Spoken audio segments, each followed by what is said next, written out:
Hello and welcome. I am Deborah Fay and you are listening to the Disruptive Author Podcast. Today I am super excited to be joined by author Blair Verrier, who is the founder and managing director of two companies, including Enrich Bookkeeping Solutions. Hi Blair, how are you doing? Hi Deb, thanks for having me. I'm good. Good to hear. Last time I spoke to you, you were talking about your adventures in dating, which we're going to mention a little bit later. Yeah. And anyone who's been there, done that, or who is there doing that right now, I'm sure will appreciate where you're at. But first up, what I want to do is talk about your author adventure. Yes. Awesome. So you first became an author in 2019, and that was with the Business Warriors Project. So just for the listeners, can you tell us what your contribution was about? Yeah, sure.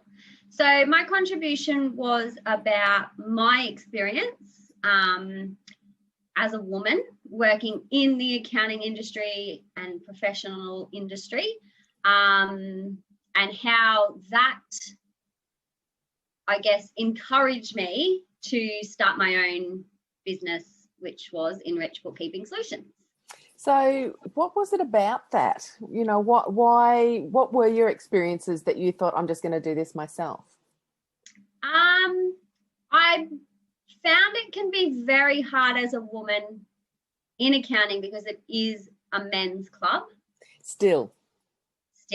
Wow. Still very much a men's club. Even though something like 49% of the industry is made up of women. Yep. It's still very much that men's club mentality. So as a woman in the industry, I believe it can be difficult to get ahead. Okay. And you kind of got to do twice as much work as a man to prove your worth. Still, that just astounds me. It's 2021. So that actually also inspires me, you know, hearing someone say, well, you know, I wasn't entirely happy with this situation, so I'm just creating my own path, which I just think is absolutely brilliant. So congratulations on that. Thank you. So what was it that made you decide to contribute to that at that time? Like, was becoming an author something that you had been thinking about, or was it a business decision, like a means to an end, or even part of a bigger picture for your professional life? Probably a little bit of both. So I had thought about writing a book. Yeah. Didn't really know what I would write. I think a lot of people understand that one. Yes. Yeah. And then the opportunity for Business Warriors came up, and I thought, well, this kind of gives me an opportunity to, I guess, dip my toe in the water. Yeah. Into writing. And I felt that it also gave me the opportunity to expand my reach. Yes. Against more people and be able to share my experience with others.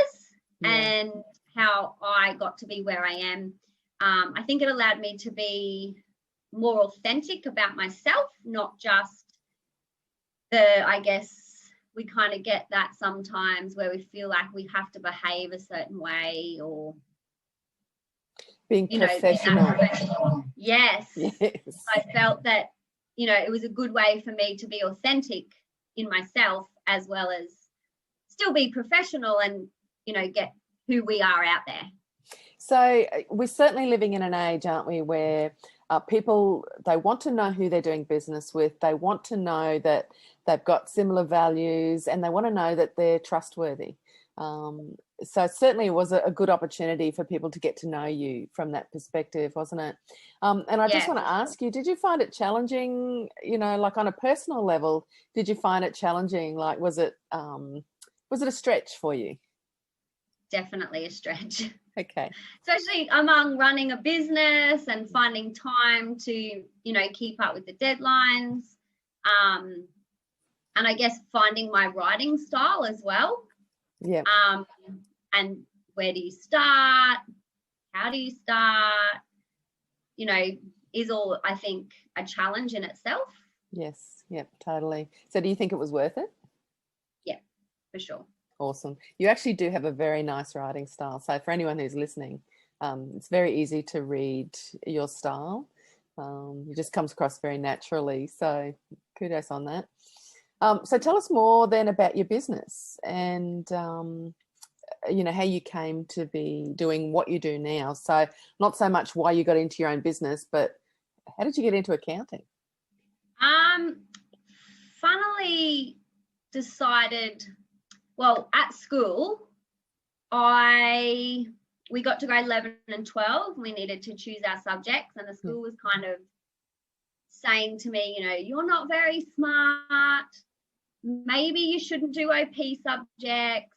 If you just do Voc Ed, we'll get you a traineeship and, take you down this road of doing vocational education and traineeships. And because the school was very big on trying to maintain their high academic standards, so they didn't want me dragging them down.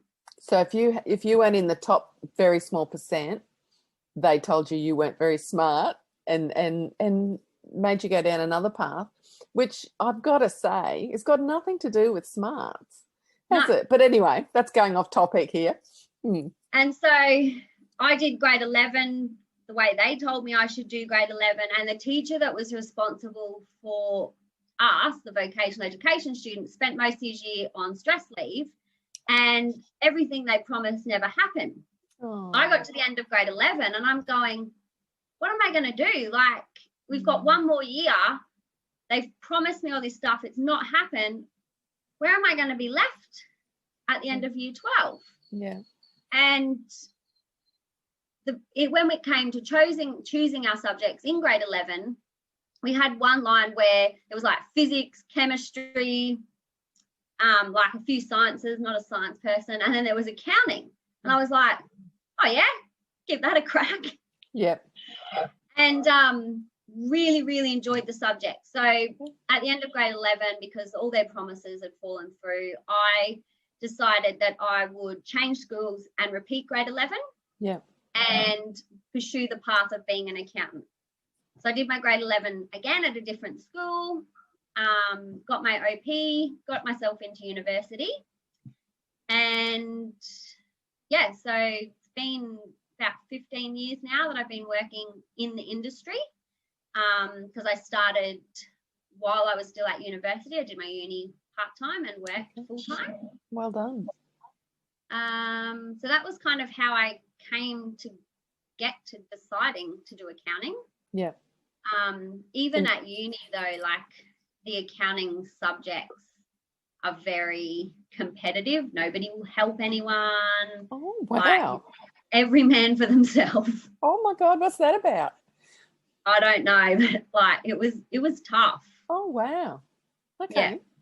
So you've been working in the field and then you decide you're going to start Enrich. Yes. Tell us about that. Tell us about who you are and what you do. So I started Enrich around 4 years ago this month. So it was probably around this time 4 years ago that I was finishing up a very stable job as a finance manager for a company in Brisbane, and stepping out on my own. So it's been a 4-year journey to the point that we are today. With a learning curve like that? Like that, maybe. Yes. Extreme sport, as we call it. Yes. Yes. So currently today we sit as a team of 4, and we service clients basically all over the Sunshine Coast is where most of our clients are. We do have a few North Brisbane clients and we have one lonely client in Sydney. Oh, wow. So that's really exciting that, we've got clients down there. Yes. So that makes you a national company.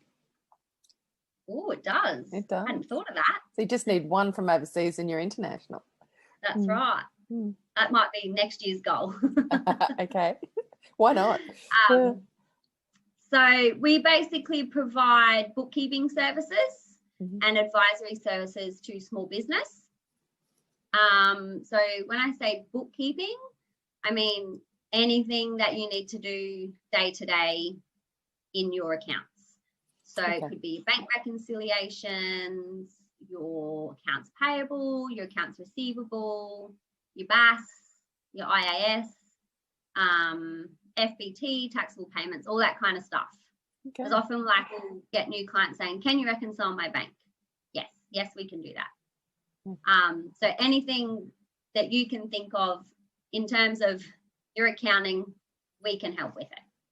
Wonderful. And as someone, you know, who's in small business, you know, that sort of support is so important, apart from the accountability factor. You know, if you don't know your numbers, and you can't access, you know, the information you want, or be able to extract the information that you want from your figures, then you're not really on top of your business, are you? No. Yeah. And a lot of people don't do their accounts until they need to lodge their BAS or they need to lodge their tax. And often by the time you get that, you're 1 or 2 months past when that period's ended. And if you're doing your tax, you could be 9 months behind when 30 June was, because you've got till May. Yeah. And like that, then the next year's nearly over. So how can you make any decisions based on the facts of the numbers when you don't have them? Yes. Yep. And I've certainly been guilty of that in the past, just doing what I need to do. But I understand now the value and the importance of knowing your figures every day, knowing exactly where you're at and watching patterns, so that you can make good decisions for the right reasons. Yes. And especially when it comes to getting paid, I find the longer you let that invoice go overdue, the less likely you're going to see that money. Yeah, see, that's so important, isn't it?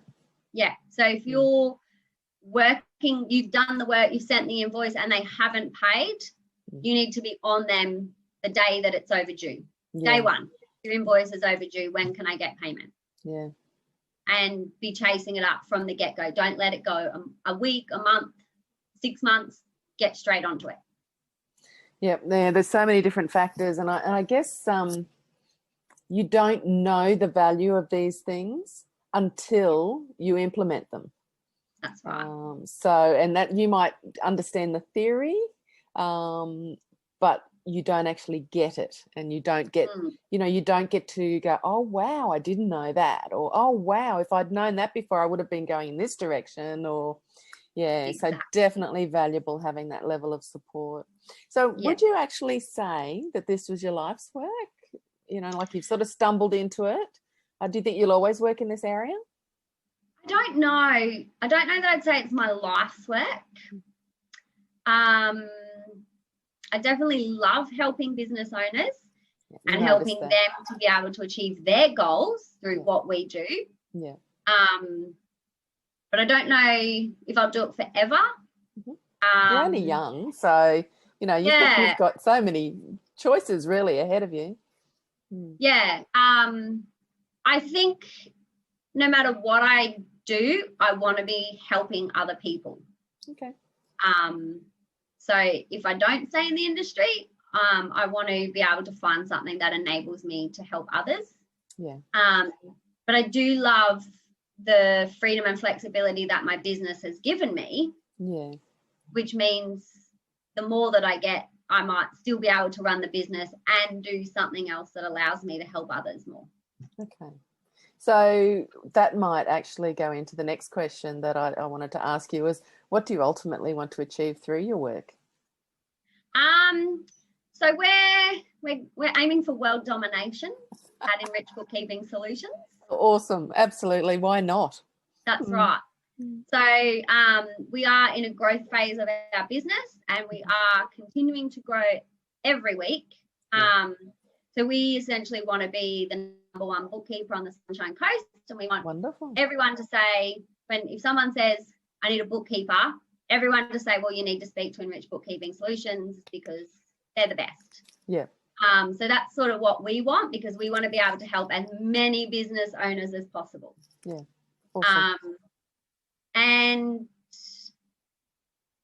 like my 5-year goal would be to have the business in a position that it can be franchised, because I want to be able to help more businesses, but also other bookkeepers and BAS agents to be able to step out on their own and for them to be able to help other business owners. Okay. And, you know, So having then you're actually creating opportunities for people to have their own small business. That's right. Yeah. Wow, that's awesome. There's so much regulation in the industry around licensings and everything that we need to be able to run our business. Yeah. And some are easier to get than others, and it's all needs experience. So by having the franchise, it means we can act as the licensee until that person has the experience to be the license have the license themselves, so we can help them achieve getting those licenses and having procedures and everything in place to make starting a business easier, which I didn't have when I started. Okay. We just winged it. Yep. Yeah. So I'm having visions right now of Yellow Brick Road. Yes. That'd be a good model for you. Yeah. I love business models and looking at how people, you know, do model their business, how they streamline it, how they automate it. So you're going to be one very interesting person to watch, I think, over the next 5 years. Yeah. Well, it's awesome, Blair. I'd love to hear that you've got the vision, you know, you've got the you know, what it looks like, what it sounds like, and you actually are going to be empowering other people along the way. And I'm like you, I love the idea of, you know, being able to help people. It's sort of what makes everything worthwhile. Yeah, and like we've got a great team working with me that are supportive, and they're on the vision of where we're going. Isn't that awesome? Which makes it really easier to get there when you've got the support of great team that I can trust to do the work and look after the clients while I'm moving everything in the direction that we want to go. That's wonderful. So tell me, are there any more books on the agenda for the future? Maybe, but nothing in the pipeline right now. I've had some friends kind of joke that maybe I need to write a book about some of my bad dates. So here we go. Yes. What is it? An adventure in Tinder or something like that? Yes. Yeah. Tinder tales or something like that. Yeah. And I've got some girlfriends that have got some really good stories too. Yes. So we have kind of joked amongst ourselves in the past that we should write a book about all the bad dates and experiences that we've had through online dating. Oh, wow. I can't even imagine doing it. I just can't even imagine going there. But because like some of it's so bad. Yeah. Like you can't make it up. No. Like, I know just a little bit that I've heard behind the scenes from you. Yes, you couldn't make that stuff up, you know, as a fiction. It just, Yeah. I'd really love to find a guy to get on board, because we don't want it to be like a man bashing book. Yes. We just want it to be funny and lighthearted and, you know, share our experiences. So I'd love to help people to laugh off. Yeah. So I'd love to find a guy who's had some stories that he would like to share to contribute to our book. Yeah. Because that might be fun. I actually think it could be a really good book, and maybe even a good seller, like because I just think there's so many people out there that are struggling, and why not be laughing about it rather than, you know, walking around carrying shame and guilt and you know, being hopeless and you know, feeling like there's no future for me, you know. If you can have a good laugh about stuff and you know other people are going through similar things, surely that's got to make it easier. I think so often you feel like, what's wrong with me? Why has this happened to me? Yeah. But it's happening to everyone. Yeah. So, and I think it might be like a really good book for people that may be thinking about divorce, because then they might as a deterrent. Oh my God, that's hilarious. Is your marriage as bad as this? Yeah. Because this is what you're then going to have to do again. Yeah. So if you are thinking about divorcing, make sure that you're serious about it, because if you don't want to go through this, you're going to be on your own. That's right. Oh my God. All right, we should consider this a call out. You know, if there's anyone interested, if everyone's got some tales they want to contribute, yell out. And we'll connect you with Blair and see what comes. Yeah, That's could be right. very entertaining. Yeah. So Blair, the most important question now that, you know, people have had a chance to hear about your work and what you do, for anyone who wants to connect with you and talk to you more about, you know, the possibilities, where can people find you? Where's the best place that we can send them? So we have a Facebook page, Enrich Bookkeeping Solutions. Mm-hmm. And we are regularly posting some really great videos on there that can help business owners just learn more about their obligations and things they need to know. So you can follow us on Facebook. You can send us an email or message on Facebook. Okay. If you want to get on our weekly email list, we do email those videos out every week. I've noticed that, and they're just short little videos, but I have learned so much, Blair. They're really lovely videos and really just to the point, and just things we need to know. Yeah. They're like 2 to 3 minute videos on like one topic, very succinct, which is what we wanted. So it's great to hear that feedback. And there's something new every week, is there? Yeah. Awesome. Yeah. So we're working on getting our next lot organised because I think we've nearly finished posting all the ones we've currently recorded. Okay. So and you'll just keep it going. So then follow you on Facebook, message you and request to go on the mailing list from there. Yeah. All right. Yeah. Awesome. Okay. Well, that's perfect. Blair, it's been really lovely talking to you today. I wish you all the best in your vision to take over the world. I love it. I can't wait to see what you come up with in the next 5 years, because I actually think, you know, you've got what it takes. I really do, and I'm excited for you. Yes. So I'm going to wind up for now. Thank you again, and let's look forward to what's to come. Yep. Thanks, Deb. No worries, darling. Bye for now. Bye.